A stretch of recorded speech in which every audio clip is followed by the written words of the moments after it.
Hey everybody, this is Dr. Tom over the Active Healing Center. Today we are talking mobility, and we're going to jump in and start talking level mobility stuff. We spent a whole month on mobility a few months back, and if you want that information, why mobility is so important to your health, just let me know and we'll get it out to you. But mobility is critical. It's one of the fundamental components to your health, because without mobility, you lose the ability and the independence and the freedom in your life to live and do what you want to be able to do. So we can stop the discussion right there, really. That's why mobility is so important. But it does more than that.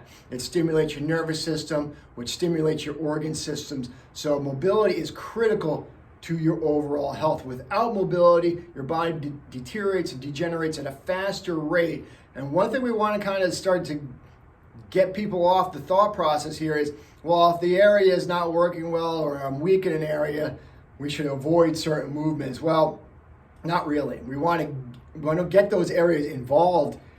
Those are the weak spots, so we're only as strong as our weakest link. So we need to get those areas activated and maybe work those weak areas more so than some of the other areas in your body. So mobility is critical, and I would like to help people build a mobility routine. So the three components of physical fitness are mobility, strength, cardiovascular. So they all need to be implemented into a fitness routine, and mobility is one you can do every day. And really would like to have people have a couple go-to routines. Maybe one, when you don't have a lot of time, have a 10 to 15 minute routine that you do right when you wake up. Wake up, do your mobility routine, then you can start your day. On a day where you have a little bit more time, a 20 to 30 minute routine is great. It's all you need. Start to really start building up good function mobility-wise throughout your body. So our focus today is on the hip. It is as different as we all are physically, mentally, obviously. As different as we are, there's always a few components, a few areas in our body that are common areas of breakdown, and the hip is one of those major areas that we get that get hit hard on people. And why? Because the vast majority of people are locked in what we call a flex position. We sit all day, we drive, at work, at the computer. So what happens is these muscles, your hip flexor muscles, they just get fused into this position, and it puts your hip into this flex position. So it never really allows that hip and pelvis get into this upright extended position, so just locked. And that creates a lot of problems over time in allowing your hip to move in its nice free motion. Hip flexion, extension, rotation, all these motions that our hip should be able to do. Well, now it's starting to get lost because these muscles get fused into that position. So we're going to change the camera positions here in a second. But now we're going to just get into some level stuff on how to work it. When I work a muscle area, mobility-wise, I like to work in a progression of 3. So that's release the muscle area, release the restricted area with some sort of tool, myofascial release tool. And we want to break up and start freeing up the way that muscle joint is able to move. Release that area. Then we're going to stretch that area. After release it, then we want to stretch it. And today we're going to focus on a static stretch for the hip flexor. And really just allow those muscles to elongate and release. And then the third component is to mobilize it. So we've released it, we've stretched it. Now we need to put that body part through a movement so that it resets the communication between your brain and body. So that muscle really starts to relearn that proper motion, and then build that into your routine over time. You can really start to free up those tight areas. So I'm going to switch our positions here. We're going to get onto the ground here.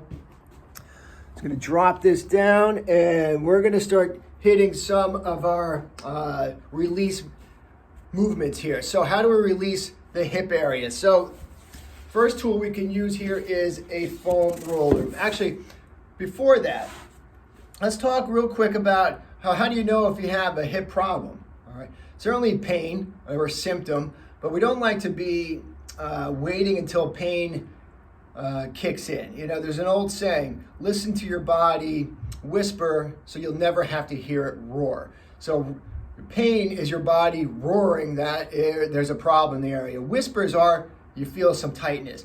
you're a little less mobile than you used to be, these types of things. And we always blame these things on age. But the problem isn't age. The problem is that I did not do the right things to keep proper function in my body. Just didn't do the right things. I neglected the area or just didn't do enough to keep that area working. So one way we can test to see if we're tight is we just lay on our back, and we're gonna get into what we call a pigeon pose. So we're on our back. I'm gonna bring, I know my body pretty well. I know one area in my hips that is tighter than the other. So let's put my left leg up here. So I'm gonna put it up into this figure 4 pose. So my ankle goes up onto my opposing knee. And really I should have good mobility, good hip mobility here. That's not too bad.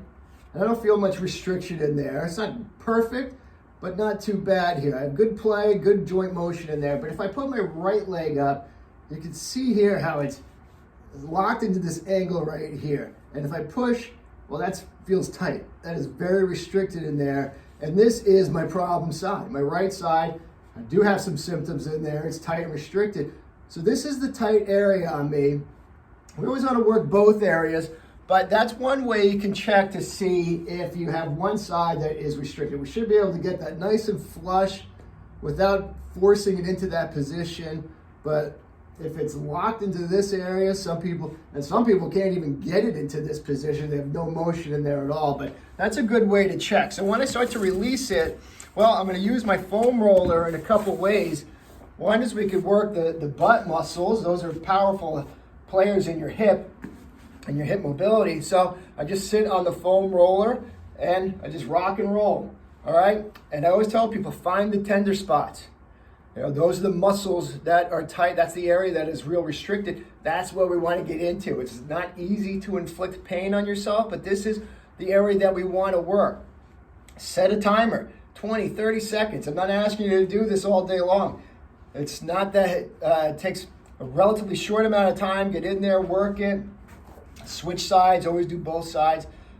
So the hip, the glutes are one way to do it. The hip, the hamstrings, the back of the leg muscle. This requires a little bit of upper body strength. Foam rolling the hamstrings is not my favorite way to release this, but we can certainly do it with the foam roller.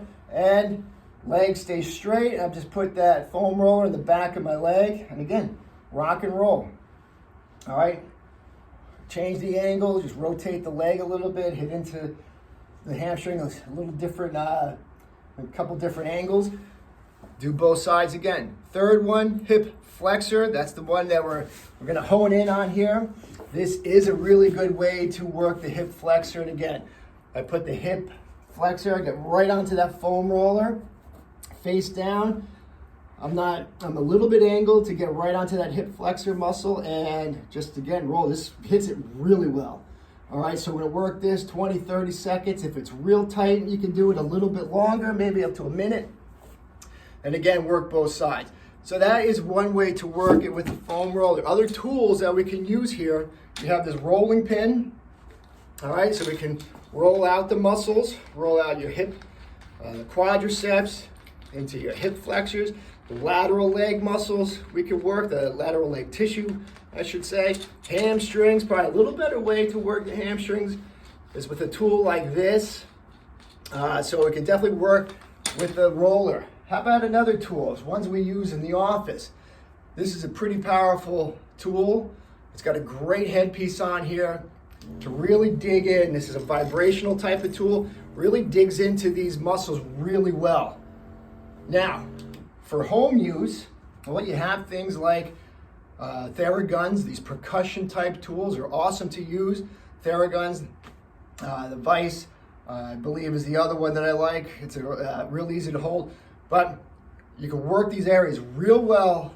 Takes about 15, 20 seconds to work it, 20, 30 seconds tops. You don't want to go crazy on these areas. That's how we release it. Now we're gonna stretch it out. So the stretch that we're gonna focus, the static stretch, which is holding a position for a period of time, we're gonna get in here. So my tight side is the right side. So I take a pad, at home you can use a pillow, but my tight leg, the knee goes down onto that pillow. My other leg goes well out in front, so we're in this lunge type position. And basically what I want here is that my upper body, my hips, this is all nice and level and stays nice and upright. All right, so my tight side is down. All I'm going to do is bend my front knee forward, but this angle does not change. This stays nice and tall. So I'm not leaning forward, I'm not leaning backward. I'm staying nice and tall and stretching through here. Set your timer, 30 to 40 seconds. Let that release. If it's a real tight side, I may want to do that a couple times, 2 or 3 times, and work that area. Again, working both spots. This is how we static stretch through those hip flexors. I can feel this real well right in through here. Very powerful stretch in there. And then the third component there is to mobilize. So how do we mobilize the hip flexor, or the hip joint, I should say? For today's sake, there's a lot of different ways we could do it, but since we're already on the ground, I'm gonna go back onto my back and get into our bridge position, right? Both knees bent, feet flat on the floor, and I'm just gonna take my hips, get into that bridge position, but what I want is my hips get into almost a real extended position, really firing up towards the ceiling. Just hold for a count of 2-3 seconds, and then we're gonna go back down. Slow, easy, hold, lock that in there, and really get these muscles to move. We do that about 5-10 times, and that's how we start to mobilize. Again, there's a lot of different ways we could do it, but that's how we're gonna start with building some mobility. So you release it with a tool, stretch it with that hip flexor stretch, and then you're gonna mobilize it with that hip bridge.